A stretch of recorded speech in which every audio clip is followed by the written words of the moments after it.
काम की बात करें, अपनी यूटी की बात करें या अपने डोडा शहर की बात करें, इस समय एक इम्पॉर्टेंट ये समझा गया कि हम एक रेगुलरली इसको मीडिया ब्रीफिंग करें ताकि जो पोजीशन है वो सामने आए और जो इम्कान एडमिनिस्ट्रेशन कर रही है और जो लोगों को ऑब्जर्व करने की ज़रूरत है उसमें कम्युनिकेशन गैप कम हो और अच्छे तरीके से हम इस चीज़ के लिए फाइट करें। तो जिस तरह डोडा की आप पोजीशन हम देखते हैं तो इस समय हमारे पास जो केसेस हैं 776 केसेस एक्टिव हैं। एक्टिव केसेस का मतलब होता है उनको कुछ या तो एसिम्प्टोमेटिक है या उनको कुछ सिम्टम्स हैं और उनको कोई ना कोई इंटरवेंशन की जरूरत है। लेकिन मैं इसमें साथ ही साथ ये भी चीज है, इन 776 केसेस में से 745 केसेस जो है वो हमारे एसिम्प्टोमेटिक है। इसका मतलब है कि उनको हमने होम आइसोलेशन में रखा है। एहतियातन तौर पर हमने उनको पूरा डेली लाइजन रखते हैं उनके साथ। अगर किसी भी वक्त उनकी कोई पोजीशन बिगड़ती है या उनको किसी भी तरह की मदद चाहिए होती है तो वो कांटेक्ट कर सकते हैं। साथ ही साथ डेली 2 बार उनको कांटेक्ट किया जा रहा है ताकि उनका हालचाल पूछा जा रहा है। तो पोजीशन हमारी एक ग्रिम तो है लेकिन पोजीशन अंडर कंट्रोल है और अगर हम सारे एहतियात बरतें हैं तो बहुत जल्दी हम इस चीज से बाहर आ सकते हैं।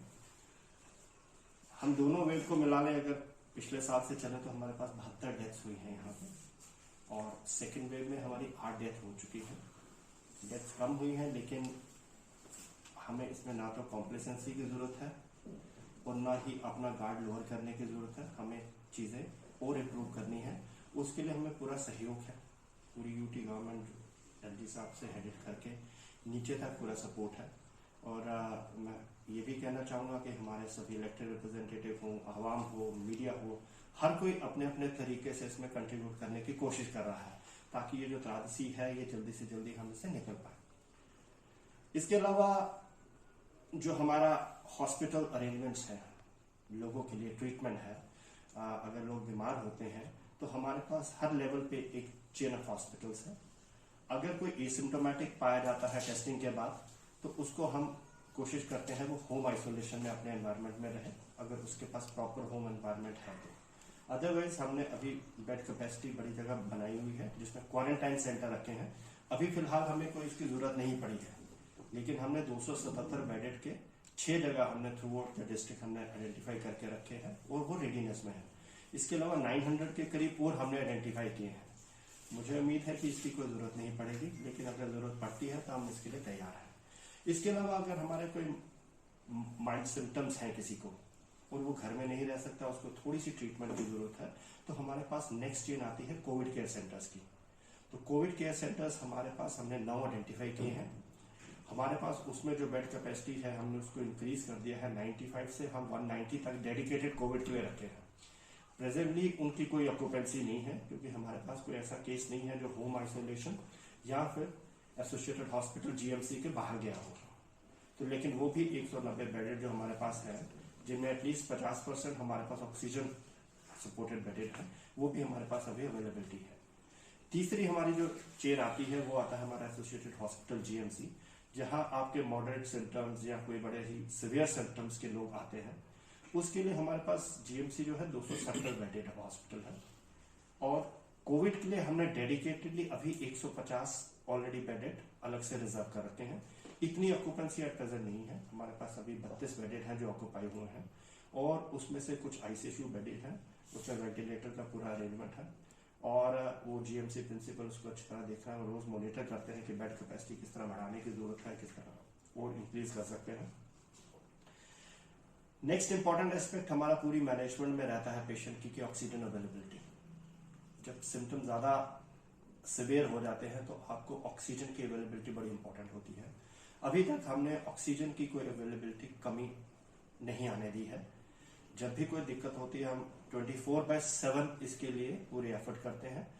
हमारे पास सिलेंडर 900 से ऊपर है, प्रिसाइसली 935 सिलेंडर है हमारे पास, डी टाइप और बी टाइप। इनकी फिलिंग का रोटेशन का काम चलता रहता है। हम श्रीनगर से कराते हैं, जम्मू से कराते हैं, क्योंकि हमारा हिली टेरेन है, कई बार डिस्ट्रप्शन हो जाती है तो हमारा रामबन एडमिनिस्ट्रेशन और भी। इनफैक्ट मैं कल रात को हमारे पास कोई मिडनाइट में कोई यहाँ पे एक लैंडस्लाइड हुआ था लैंड साइड पे, तो वो उसी टाइम रात को NHIDCL को इमीडिएटली इंस्ट्रक्शन दे के हमने वो क्लियर कराया था क्योंकि उसमें भी हमारे ये ऑक्सीजन की एक गाड़ी आ रही थी। तो वो भी हमने टाइमली इनको प्रोवाइड करा दिया। ये जो ऑक्सीजन सिलेंडर की एक लेवल रहता है जिससे ऑक्सीजन मिलती है। दूसरा हमारा एक प्लांट बन रहा है oxygen generation plant. Oxygen generation plant में क्या है कि जो एनवायरनमेंट से एटमॉस्फेयर से जो एयर है उसको कन्वर्ट कर देता है ऑक्सीजन में, तो उसमें बार बार फिलिंग का पर्पज नहीं है। ये oxygen generation plant 750 LPM litres पर मिनट की कैपेसिटी का है, जिसमें कि तकरीबन हमारे डी टाइप के सिलेंडर पर डे हमारे पास कम से कम 155 के करीब भर सकते हैं उस प्लांट से। वो एडवांस स्टेज पे है हमारा, सिविल वर्क हो चुका है, इलेक्ट्रिक वर्क हो चुका है और 80% जो इंस्टॉलेशन है वो भी हो चुकी है। तो होपफुली नेक्स्ट 7 से 10 दिन के अंदर अंदर वो प्लांट भी जब कमीशन हो जाएगा तो डेडिकेटेडली मैनीफोल्ड हमारे ऑक्सीजन जनरेशन प्लांट पे आ जाएगा और जो हमारे सिलेंडर्स हैं वो हमारे बैकअप में रहेंगे। जो पेशेंट्स की बारी आती है, जो रैट टेस्टिंग का हमारा सिस्टम है, कोई 15 दिन पहले तक जो हमारी रफ्तार थी उसको हमने डबल से भी ऊपर किया है। जो 400-500 के करीब रफ्तार होती थी अब 800-900 के करीब हमारी डबल हो चुकी है। एक हमने इंतजाम किया है हमारा एंट्री पॉइंट पे डोडा में, खिलानी बगर और हमारा असर पे, 3 जगह पे हमने गाड़ियों को सेग्रीगेट किया है। उसको और स्ट्रेंथन कर रहे हैं हम, ताकि 100% हमारी वहां टेस्टिंग हो जाए और उस एरिया से कोई ऐसा ना हो कि कोई पॉजिटिव केस बीच में आ जाए, ताकि और प्रॉब्लम्स क्रिएट हो। इसके अलावा जो पॉजिटिव पेशेंट कोई आता है तो उसको हम कंटैक्ट ट्रेसिंग करते हैं। कंटैक्ट ट्रेसिंग का मतलब हो गया कि हम देखते हैं कि उसके साथ में कंटैक्ट में कितने लोग आए थे। वो हमारी यूटी में अच्छी पोजीशन है, 10 से ऊपर का एवरेज चल रहा है जो कंटैक्ट ट्रेसिंग करते हैं, ताकि हम उन लोगों को आइसोलेट कर सके, इमीडिएटली इंटरवेंशन कर सकें। पिछले कुछ दिनों में हमने 4 जगह पे माइक्रो कंटेनमेंट जोन बनाए हैं जहां जहां हमारे पास ज्यादा पॉजिटिव केस आए थे, और वो प्रोसेस चलती रहेगी सो दैट वो लोग आइसोलेट हो जाए और तरीके से दूसरों के साथ मिंगल ना हो, सो दैट ये प्रोपेगेट ना हो ये चीज। एक और इनिशिएटिव लिया गया है डिविजनल एडमिनिस्ट्रेशन के माध्यम से। हमने पिछले 3 दिन से डोर टू डोर मॉपिंग कर रहे हैं। उसका पर्पज ये है कि एक टीम बनाई गई है BLO लेवल पे, उसमें आशा वर्कर है, आंगनवाड़ी वर्कर है, BLO है। ये लोग जा जाके हर घर में जा रहे हैं और अपनी असेसमेंट से पता कर रहे हैं कोई ऐसा पेशेंट तो नहीं है जो घर में बैठा है और उसको जरूरत है। कई बार क्या होता है कि लोग घरों में बैठते हैं, वो इस चीज से थोड़ा पीछे परहेज करते हैं कि हम बाहर ना आए, वो उसको स्टिग्मा कह लो, उनको ऑप्टिमिज्म कह लो, लेकिन उस टाइम ऐसी भी सिचुएशन आती है जब एक एडवांस स्टेज पे पहुंच के फिर हॉस्पिटल पे भी आने का ट्रीटमेंट पॉसिबल नहीं होता, और या तो ब्रॉड डेथ आ जाता है केस या फिर थोड़े दिनों बाद उसकी फेटेलिटी हो जाती है। उस चीज को अवॉइड करने के लिए टाइमली इंटरवेंशन करने की सर्वे चल रहा है। ये 80% तकरीबन कंप्लीट हो चुका है, तो 1-8 दिन में हमारा ये कंप्लीट हो जाएगा।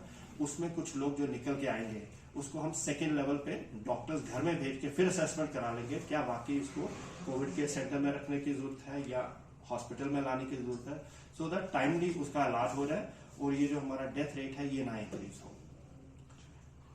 इसके अलावा मैं अपील भी करूंगा सभी से, हालांकि यहाँ पे पूरा सपोर्ट हमें मिल रहा है, मीडिया हो, रिलीजियस लीडर्स हो, इलेक्टेड रिप्रेजेंटेटिव हो, टाइम टू टाइम पब्लिक से भी अपील करते हैं कि ताकि हम ये सोशल डिस्टेंसिंग, सैनिटाइजेशन और मार्केट में ज्यादा इकट्ठे ना होना, ये सारी चीजें बड़ी इंपॉर्टेंट हैं। इस समय ये नीड है आवर की, ताकि हम ये सारे मेजर्स लें और ये चीज हमें यहीं पे कंटेन हो जाए और हम इमीडिएटली इस चीज से बाहर निकलें। सर पहले जो है